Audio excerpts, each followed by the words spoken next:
A free year on the internet? 24/7 tech support? Dream on.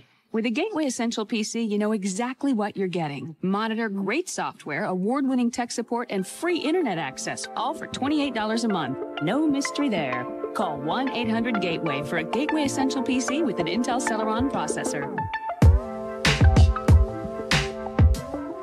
Et salut tout le monde, on se retrouve enfin pour la vraie première vidéo de cette reprise après une bonne période de vacances de quasiment 3 mois. Ça m'a fait un grand bien, mais j'ai continué à bosser. Déjà j'ai bossé ne serait-ce que pour mon vrai travail, et j'ai aussi bossé pour les vidéos en préparant notamment des scripts et surtout des nouveaux formats. Mais de tout ça, j'en parlerai en fin de vidéo. On va donc attaquer cette vidéo et ce pourquoi vous êtes là. Je pense que vous l'aurez vu dans le titre ou la miniature, on va parler de Ada Lovelace. Il s'agit de la microarchitecture proposée par Nvidia sur les RTX 4000 que l'on a actuellement. Mais en vrai, on va pas réellement parler de la microarchitecture, mais plutôt de parler de Ada Lovelace directement.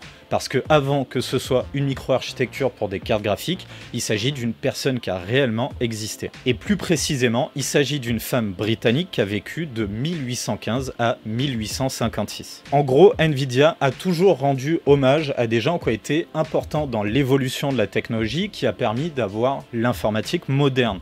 Le tout en nommant leur microarchitecture avec le nom de ces personnes-là. Et il y a quelque chose qui, j'ai l'impression, n'a jamais vraiment été fait dans le monde du hardware, c'est tout simplement de parler un petit peu d'un côté histoire, ou plutôt culture générale, autour de l'informatique, du moins de ce qui a mené à l'informatique moderne. On est donc sur un épisode pilote d'une future série de vidéos que j'ai envie de faire, qui est tout simplement là pour améliorer la culture générale liée à l'informatique, ou plutôt les technologies et les sciences qu'il y a autour de l'informatique. Pour faire cette première série de vidéos sur cette thématique-là, j'ai décidé de suivre tout simplement les hommages qui ont été faits par Nvidia à certains personnages historiques. Je pense que je vais tout simplement appeler cette série de vidéos Culture PC. On commence donc cette série de vidéos avec une pionnière de la programmation, du codage et de l'algorithme. Il s'agit donc de Ada Lovelace, de son nom complet, Lady Augusta Ada Byron King, comtesse de Lovelace.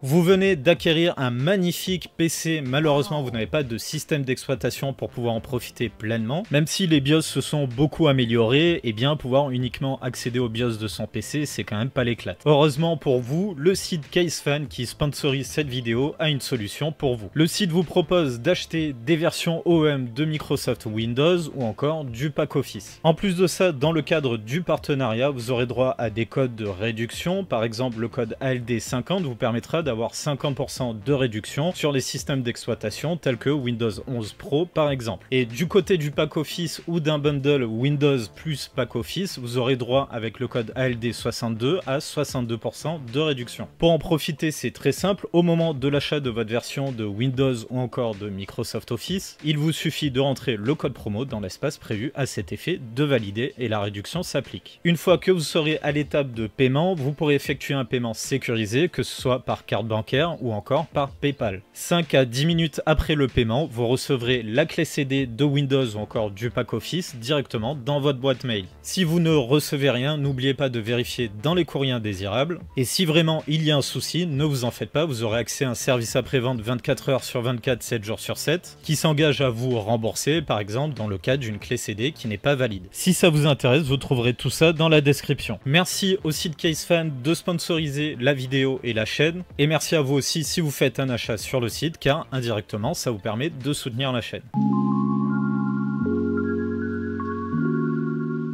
Je commence donc par poser le décor, ça nous permettra de un petit peu mieux comprendre pourquoi c'est incroyable ce que cette femme a réussi à accomplir. Ada Lovelace, qui dans cette vidéo j'ai simplement appelé Ada pour gagner du temps, est une femme britannique qui a vécu pendant le 19e siècle et qui nous vient de l'aristocratie britannique. Elle a été instruite aux maths et aux sciences pendant son enfance et sa jeunesse, et ça c'est assez particulier parce que malgré tout on est dans une époque où l'instruction des femmes n'est pas forcément une priorité dans la société du 19e siècle, et c'est parfois même mal vu. Mais malgré cette période compliquée pour les femmes, eh bien elle a eu de la chance et a eu droit à une solide instruction dans les maths et les sciences. principalement grâce à sa mère, qui elle-même avait été diplômée de Cambridge. Et certainement pas grâce à son père, car tout simplement elle ne l'a pas connu. Sa mère confia l'instruction à Ada notamment à deux personnes qui vont être très importantes. Il y a une femme, Mary Somerville, ça c'est dans un premier temps, mais ça l'amena à rencontrer quelqu'un d'autre qui va être très important pour Ada Lovelace.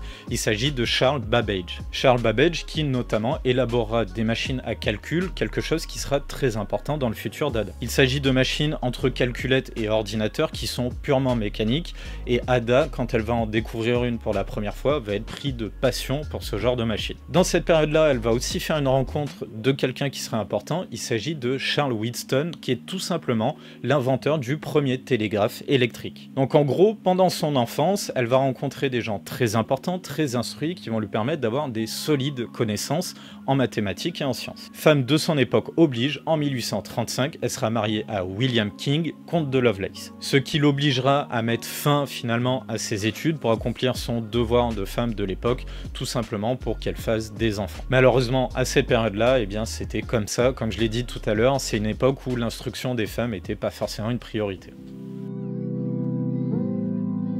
Après avoir donné naissance donc à 3 enfants et surtout des énormes problèmes de santé pour Ada, et en réalité, d'après ce que j'ai pu lire, finalement, Ada a toujours eu une santé assez fragile. À partir de 1842, Ada se replonge dans les mathématiques, notamment avec Charles Babbage et son projet de machine analytique. Charles Wheatstone va notamment demander à Ada de traduire un article, ou plutôt un mémoire de Louis-Frédéric Manabrea, qui a été publié dans un journal suisse. Étant donné que Ada parle français, elle sera capable de le traduire du français vers l'anglais. Et ça, c'est vraiment très important parce que cette traduction du projet purement théorique de machine analytique qui a été publié dans ce journal vers l'anglais, c'est tout simplement ce qui va propulser Ada. En 1843, elle finit cette transcription et Charles Babbage va pousser Ada à aller beaucoup plus loin que simplement faire une traduction en lui demandant de produire des notes sur le fonctionnement de cette machine analytique. Et après énormément de travail de la part de Ada et l'aide qui a été proposée par Charles Babbage, Ada va produire des notes qui sont nommées de A à G. Et sur la note G, il y a quelque chose de très important. Il s'agit d'un algorithme qui, une fois retranscrit sur des cartes perforées, permettra de faire fonctionner cette machine analytique. Ça permettrait de calculer les nombres de Bernoulli. Alors me demandez pas de quoi il s'agit, là pour le coup mes compétences sont largement trop limitées. Mais bref, c'est pas vraiment ça le sujet, j'ai plutôt insisté sur un autre point. Donc je résume en gros, mais Ada a produit un algorithme qui permet de faire fonctionner une machine pour résoudre des calculs mathématiques. Dans le 19e siècle, j'insiste. Je traduis pour ceux qui n'auraient pas compris, mais Ada vient tout simplement de créer le tout premier programme informatique de l'histoire à une époque où l'électronique n'existe même pas encore. C'est quand même incroyable, hein. Je vous rappelle que la machine en question, c'est un ordinateur purement mécanique. On est vraiment sur l'ancêtre des ancêtres de nos PC actuels. Pour vous dire, hein, pour stocker le programme en lui-même, c'est sur des cartes perforées. Alors j'ai pas détaillé tout à l'heure, mais ça ressemble à ça, et c'est ni plus ni moins que le tout premier support de stockage que l'on a eu de l'histoire pour stocker des informations pour le fonctionnement d'un ordinateur. D'ailleurs, petit fun fact à vérifier, mais je crois pas me tromper, il me semble que IBM a tout simplement commencé son beurre en produisant des cartes perforées justement. Et ce que je trouve intéressant aussi, c'est qu'elle a vraiment réussi à le théoriser sans avoir le support en lui-même. Elle va pas connaître cette machine analytique, étant donné qu'elle va décéder avant la fin de construction de cette machine. Car malheureusement, elle va décéder des suites d'un cancer en 1856, ce qui fait qu'elle verra jamais l'aboutissement de la machine de Babbage. D'ailleurs, de ce que j'ai pu lire, Charles Babbage, lui non plus, ne connaîtra pas cette machine-là, car lui aussi va décéder avant la fin de ce projet. Et en 1991, le musée des sciences de Londres, pour rendre hommage à Ada et à Babbage, va créer le deuxième prototype de machine analytique de Babbage. Donc voilà pour ce que j'avais à dire concernant Ada Lovelace. Mon but dans cette vidéo, c'était vraiment d'aller à l'essentiel pour éviter de faire une vidéo qui va durer des heures.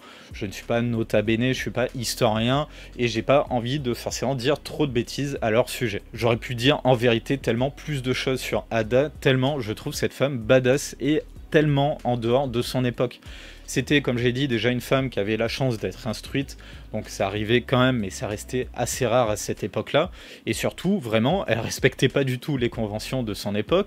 C'était une femme apparemment qui avait tendance à jurer, à fumer, à faire des jeux d'argent, etc. D'ailleurs, petit fun fact, pour financer la machine de Babbage, a priori, il y a une époque où elle a fait énormément de jeux d'argent en espérant gagner suffisamment d'argent pour pouvoir financer le projet. Ça s'est mal passé et c'est ce qui explique en partie pourquoi le projet a pris du retard et que malheureusement elle va décéder avant. Mais bref, je suis vraiment impressionné par le récit de cette femme-là et c'est en grande partie ce qui m'a donné envie d'en parler. Mais bon, comme j'ai dit, j'ai voulu aller à l'essentiel. Le but de cette série de vidéos, c'est tout simplement de savoir quels ont été les accomplissements des personnages historiques dont je vais parler et ce que ça a apporté au monde moderne. Concernant ce format, je vous avoue que je sais pas vraiment ce que vous allez en penser, je sais pas trop dans quoi je mets les pieds, donc vraiment j'attends d'avoir des retours de votre part. Dites-moi en commentaire si ça vous a plu, si vous voulez que je continue. Vous le savez, mon but c'est dans un premier temps en tout cas de faire les personnages qui ont été mis en avant par les micro-architectures Nvidia. Il y a vraiment des noms qui vont être intéressants à faire en vidéo et certains que je connais déjà et que je respecte énormément.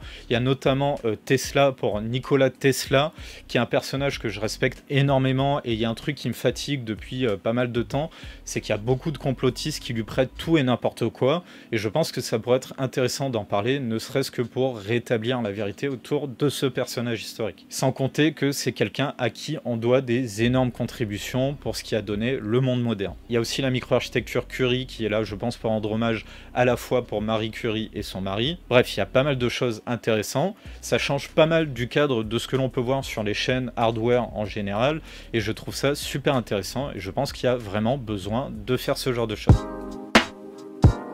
Concernant le futur de la chaîne, je vous avais dit que j'en parlerai un petit peu. Pendant ma période de pause, à la base je pensais quand même produire des vidéos pendant cette période-là. Finalement j'ai décidé de faire une vraie pause, une vraie coupure. Comme je l'avais dit, ça fait plus de 2 ans que je fais des vidéos sans m'arrêter, en plus de mon travail à côté. Donc ça m'a fait énormément de bien. Je me suis pas non plus roulé les pouces, j'ai préparé des scripts et des concepts tels que celui-ci. Je réfléchis aussi peut-être à faire une chaîne YouTube secondaire dans lesquelles je produirai du contenu peut-être moins sérieux, moins rattaché au hardware. Par exemple, j'avais publié une vidéo VOD juste avant celle-ci de Twitch. Peut-être que ça serait plus judicieux de mettre ça sur une chaîne YouTube secondaire. Bref, on verra. Pour l'instant, je réfléchis encore là-dessus. Concernant cette reprise, j'ai pas réglé tout ce que j'avais à régler dans ma vie personnelle avant de pouvoir reprendre un vrai rythme de travail. Donc j'ai publié, je pense, peut-être 2 vidéos par mois maximum. Le but, c'est de faire des vidéos qui seront quand même intéressantes, mais j'ai pas forcément suffisamment de temps pour faire des grosses vidéos. En tout cas, on arrive à la fin de cette vidéo. J'espère que ça vous aura plu.